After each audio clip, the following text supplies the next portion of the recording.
Hi, and welcome to another lecture on the literary analysis. This is a step-by-step guide.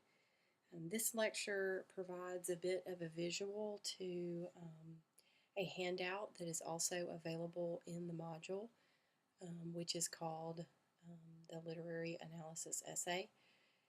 This is also some of the same information that has been presented in previous previous lectures, but just in a different format. We can't talk about this enough as we're learning to write literary analysis papers.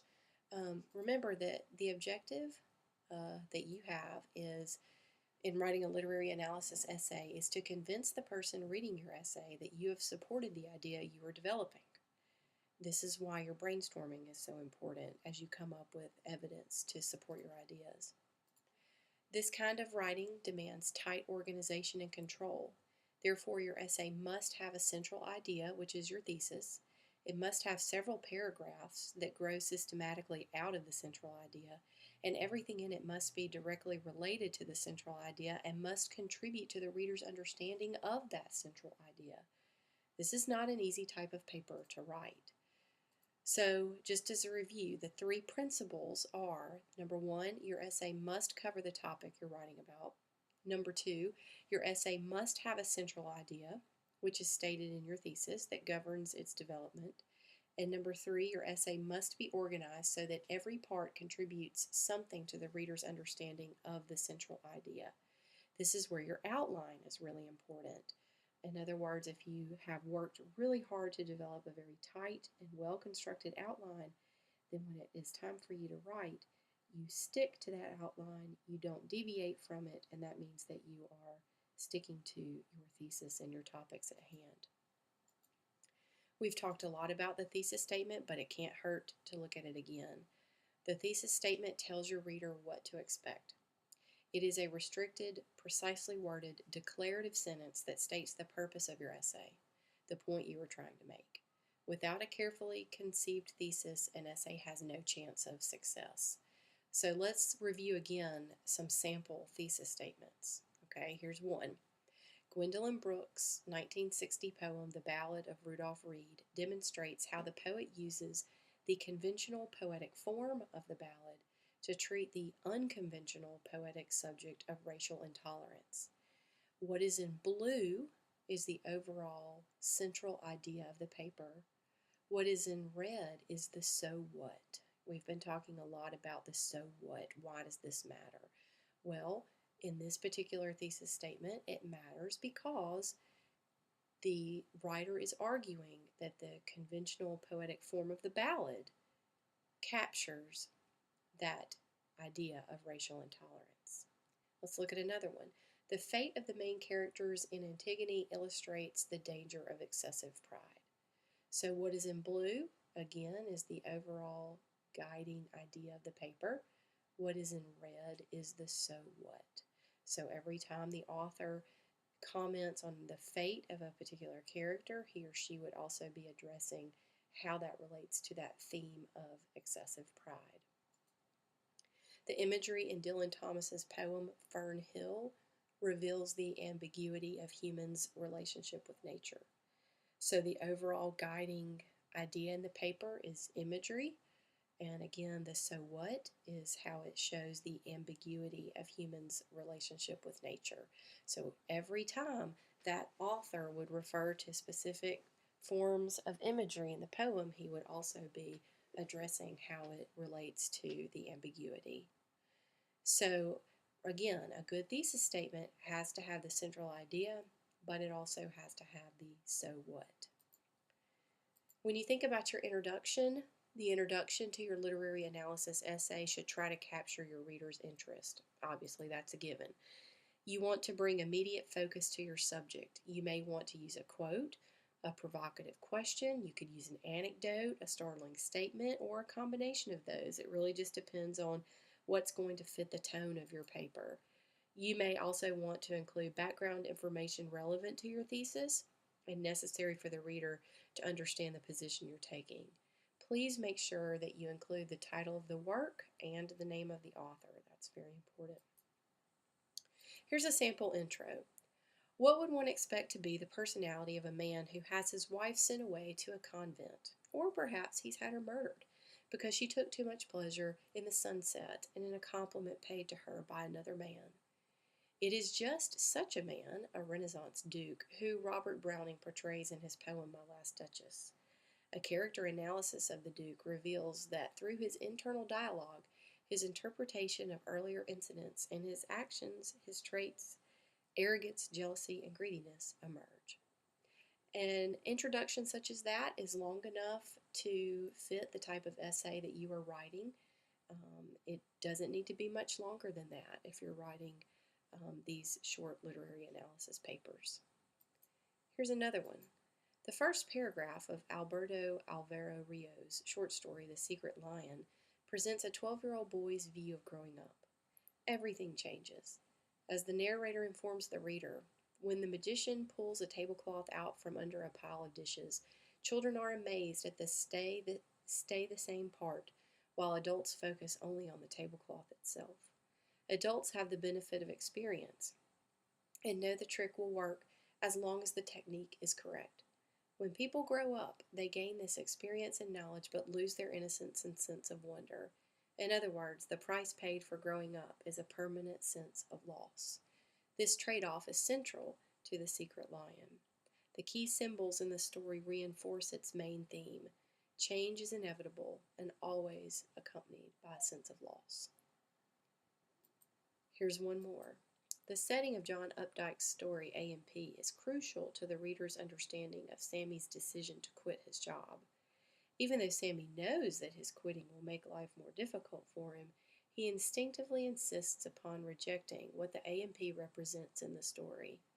When he rings up a no sale and saunters out of the store, Sammy leaves behind not only a job, but the rigid state of mind associated with the A.M.P. Although Sammy is the central character in the story, Updike seems to invest as much effort in describing the setting as he does Sammy. The title, after all, is not Youthful Rebellion or Sammy Quits, but A.M.P. The setting is the antagonist of the story and plays a role that is as important as Sammy's. All three of these introductions are concise. Every single sentence is related to the ones before it and after it. The thesis statement comes at the end. The title of the story and the author are noted in the beginning. These are very good, very well constructed, very concise introductions. This is what you want to strive for as you are writing. Let's talk about the body paragraph in topic sentences. The term regularly used for the development of the central idea of a literary analysis essay is the body. In this section, you present the paragraphs, which are usually about 500 to 750 words, that support your thesis statement. Good literary analysis essays contain an explanation of your ideas and evidence from the text that supports those ideas. Textual evidence consists of summary, paraphrase, specific details, and direct quotes. Each paragraph must contain a topic sentence. It's usually the first sentence, which states one of the topics associated with your thesis, combined with some assertion about how the topic will support the central idea. Each paragraph should contain a topic sentence. You've got to have a topic sentence. The purpose of the topic sentence is twofold. Number one, it relates the details of the paragraph to your thesis statement, and number two, it ties the details of the paragraph together. If you're missing that, you're missing the glue of your paper. You want to think about these essential components as being the glue that holds everything together. So the topic sentence is so important. Your body paragraphs are the substance of your essay, in other words. It will be explanations, summaries, paraphrases, specific details, and direct quotes, all of these things that will support and develop the more general statement you've made in your topic sentence. Here's a sample body paragraph from that essay on A.M.P. Sammy's descriptions of the A.M.P. present a setting that is ugly, monotonous, and rigidly regulated. The chain store is a common fixture in modern society, so the reader can identify with the uniformity Sammy describes. The fluorescent light is as blandly cool as the checkerboard green and cream rubber tile floor. The usual traffic in the store moves in one direction, except for the swimsuited girls who move against it, and everything else is neatly organized and categorized in tiny aisles.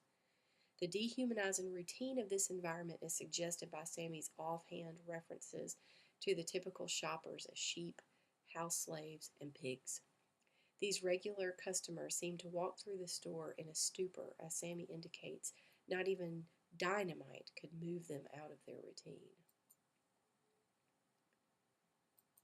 When you think about your conclusion, your literary analysis should have a concluding paragraph that gives your essay a sense of completeness and lets your reader know that they have come to the end of your paper.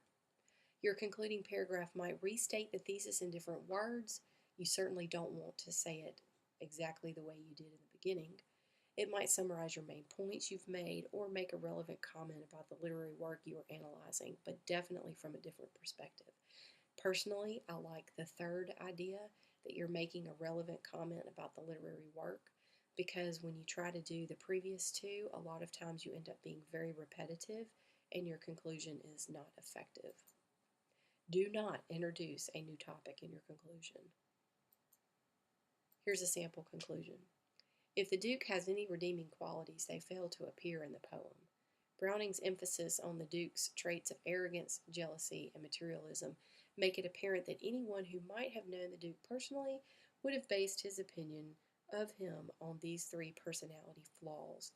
Ultimately, the reader's opinion of the Duke is not a favorable one, and it is clear that Browning intended that the reader feel this way. That's a pretty direct statement there at the end that sums up what this person was attempting to accomplish in the paper. Titles. They are so important. Please don't make that something that you just, put on your paper without any thought. It's essential that you give your essay a title that is descriptive of the approach you're taking in your paper. Just as you did in your introductory paragraph, try to get the reader's attention. Use only the title of the literary work you are examining. Using only the title of the literary work you are examining is unsatisfactory. The titles that follow are appropriate for all of the various papers we've discussed before this point. Robert Browning's Duke, A Portrayal of a Sinister Man. The A.M.P. as a State of Mind. Remember, that paper was going to be about the grocery store as a character. Theme in The Secret Lion, The Struggle of Adolescence. All three of those titles would draw me in to want to read those papers. None of them simply had the title of the work. Please consider your audience, who's reading your paper. Imagine that you're writing for not only your professor, but also the other students in your class who have about as much education as you do. They have read the assigned work just as you have, but perhaps they have not thought about it in exactly the same way. In other words, it's not necessary to retell the work of literature in any way. If you're doing that, you're summarizing the plot. It's your role to be the explainer, interpreter of the work, to tell what certain elements of the work mean in relation to your central idea or thesis. Again, do not summarize the plot. You always want to assume that your reader has read the text. It's a very fine line between setting up your evidence very briefly and concisely rather than giving us a complete retelling of a certain part of the story. When you make references to the text of the story, poem, or play, you are doing so to remind your audience of something they already know. The skillful use of textual evidence in the form of summary, paraphrase, specific details, and direct quotes can illustrate and support the ideas you are developing in your essay. Finding good evidence takes time. That's why it's really important that when you're reading, you underline or note passages that really stand out to you, because these are the very things that later could end up in your paper. Textual evidence should be used judiciously and only when it directly relates to your topic. The correct and effective use of textual evidence is vital to the successful literary analysis essay. In other words, again, you cannot just put something into your paper without really having a specific need for it. Here are different forms of using evidence. Summary is one of them. If a key event or series of events in the work support a point you're trying to make, You may want to include a brief summary, making sure that you show the relevance of the event or events by explicitly connecting your summary to your point. Below is an effective summary with its relevance clearly pointing out from the essay already quoted above in The Secret Lion. The boys find the grinding ball but later attempt to bury it. Burying it is their futile attempt to make time stand still and to preserve perfection. So the first sentence is a very brief summary of a moment. We're assuming the reader knows exactly what was going on at that point in the story. The last sentence is the relevance. You also know it as interpretation. That's a very important part of your writing, is that you connect it to the overall idea. Paraphrase. You can make use of paraphrase when you need the details of the original, but not necessarily the words of the original. Paraphrase is, if you remember, to put someone else's words into your own words. Below is an example, also from The Secret Lion, of how to translate original material into part of your own paper. So here's the original. I was 12 and in junior high school, and something happened that we didn't have a name for, but it was nonetheless like a lion and roaring, the way the biggest things do. Here's a paraphrase. Early in the story, the narrator tells us that when he turned 12 and started junior high school, life changed in a significant way that he and his friends could not quite name or identify. Paraphrase is very beneficial when it's something that you want to reference, but you could perhaps state it as effectively as it is already stated. Direct quotes are more beneficial when the author is so poignant in the way he or she writes it that using his or her words is much more beneficial. Something that's really helpful is just referring to very short and sweet specific details. Various types of details from the text lend concrete support to the development of the central idea of your literary analysis essay. These details add credibility to the point you're developing. Below is a list of some of the details which could have been used in the developmental paragraph from the paper on John Updike's short story A&P.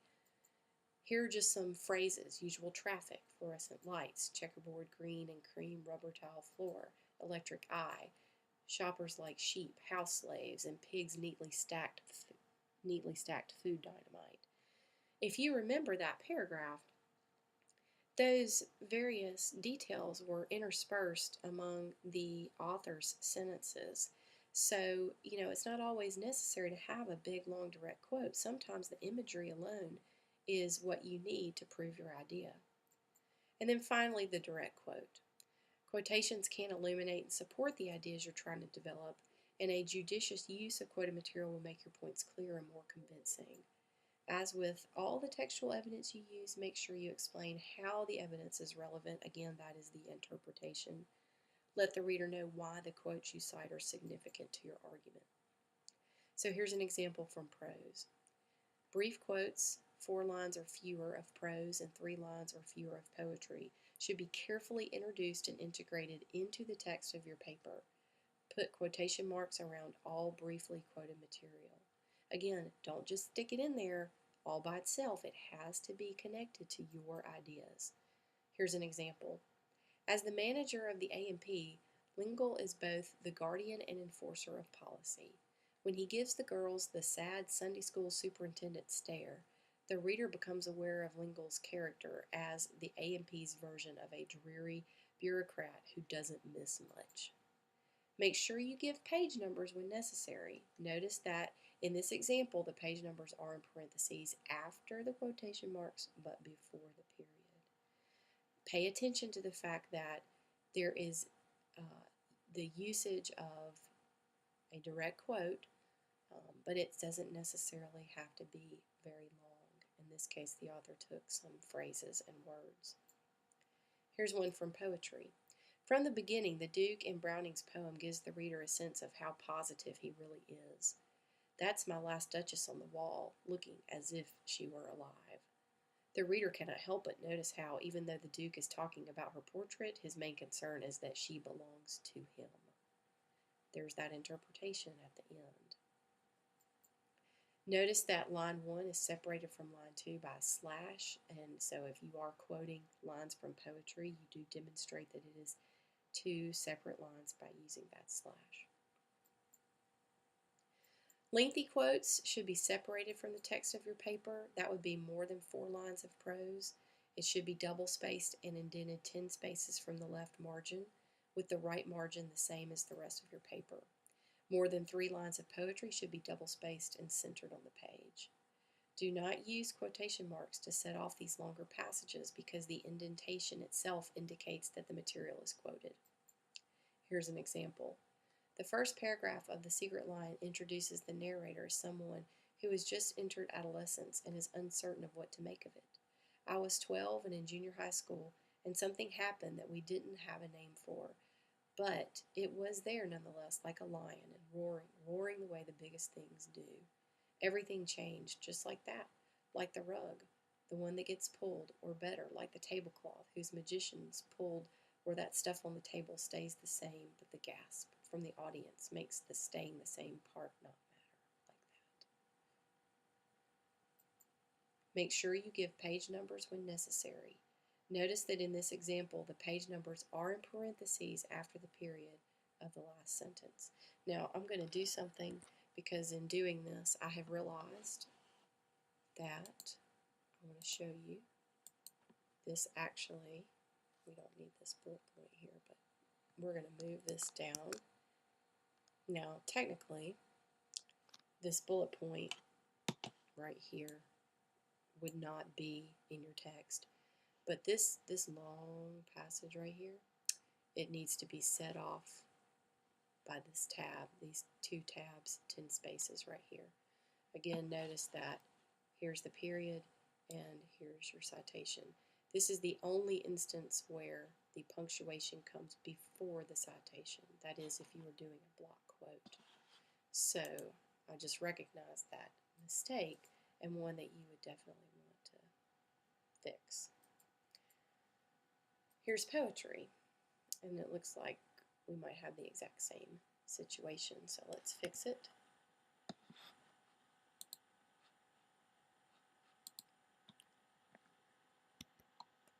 In this case would be centered in the paper. So again, this bullet right here would not be there if you were really typing this out and not in a PowerPoint. The Duke seems to object to the fact that his last Duchess is not discriminating enough about bestowing her affection. In the following lines, the Duke lists examples of this fault. Sir, 'twas all one, my favor at her breast, the dropping of the daylight in the west. The bough of cherries some officious fool broke in the orchard for her. The white mule she rode with round the terrace, all and each would draw from her alike the approving speech. And again, notice that the citation is after the period. Again, these are lines that take up more than 3 lines of poetry, which is why it is set off with 2 tabs, or rather centered in the paper. If any words are added to a quotation in order to explain who or what the quotation refers to, you have to use brackets. Here's an example. The literary critic John Strauss asserts that he, young Goodman Brown, is portrayed as self-righteous and disillusioned. So those brackets tell me that young Goodman Brown is something that the author put in there. Brackets are also used to change the grammatical structure of a quotation so that it fits into your sentence. So here's an example. Strauss also argues that Hawthorne presents, so there's that S in brackets, young Goodman Brown in an ambivalent light. So that's helping to put the verb in the present tense. Remember that ellipses allow you to omit any words from the original source. It can be used at the beginning, in the middle, or at the end of the quote, depending on where the words are missing. Ellipsis is formed by either 3 or 4 periods with a space between each period. So here's the original sentence. Early to bed and early to rise makes a man healthy, wealthy, and wise. Here's the omission from the beginning. This behavior, ... makes a man healthy, wealthy, and wise. So that lets us know that the author did take out part of the quote. You can also take it from the middle. This maxim claims that early to bed, ... makes a man healthy, wealthy, and wise. So that took out a portion of the original sentence. Here it is from the end. Early to bed and early to rise makes a man healthy. So we understood that he took out the rest of the quote. Now, use a single line of spaced periods to indicate the omission of an entire line of poetry. The Duke seemed to object to the fact that his last Duchess is not discriminating enough about bestowing her affection. And here, if I would be the whole stanza, but that all of those spaced periods indicates that the author took out that line. Perhaps that line was just not important to him or her. Please remember that you will punctuate quoted materials accurately if you do the following. Number one, when the quoted material is part of your own sentence, place periods and commas inside the quotation marks. Here's an example. According to the narrator of The Secret Lion, change was like a lion, meaning that its onset is sudden and ferocious. So notice that the comma is inside the quotes. Number two, when the quoted material is part of your own sentence, but you need to include parenthetical reference to page or line numbers, place the periods and commas after the reference. So here's the example. The narrator of The Secret Lion says that the change was like a lion. The period is outside the quotes after the parenthetical reference, so that's really important. When the quoted material is part of your own sentence, punctuation marks other than periods and commas, such as question marks, are placed outside the quotation marks unless they are part of the quoted material. So here's an example. Why does the narrator of The Secret Lion say that the change was like a lion? Notice that, again, the writer is posing his own question, so it goes outside the quotes. The Duke shows his indignation that the Duchess could like everyone and everything when he says, "Sir, 'twas all one." The exclamation point is placed inside the quotation marks because it appears in the original, but notice there's still a period after the citation. When the original material you're quoting already has quotes, for instance, dialogue from a short story, you have to use the single quotes within the double quotes. So here's an example. Lingle tries to stop Sammy from quitting by saying, quote, and then the single quote, "Sammy, you don't want to do this to your mom and dad," single quote, double quote, and then the citation. That's if you are quoting dialogue. Now, this would also come into play with your research paper. If you are quoting something in your research article that your author quoted from somebody else. So if you're looking at a research paper source and you want to quote, say, a direct quote that they quoted from someone else, you would use this.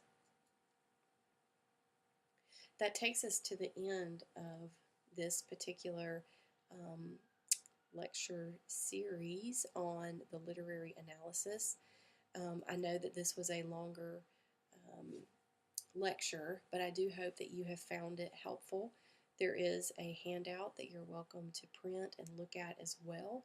It might really be beneficial to you when you are working on your citations. Again, this same information is in your textbook. I'm just giving it to you in a different format, a different way of looking at the very same topic. So good luck, and let me know if you need help.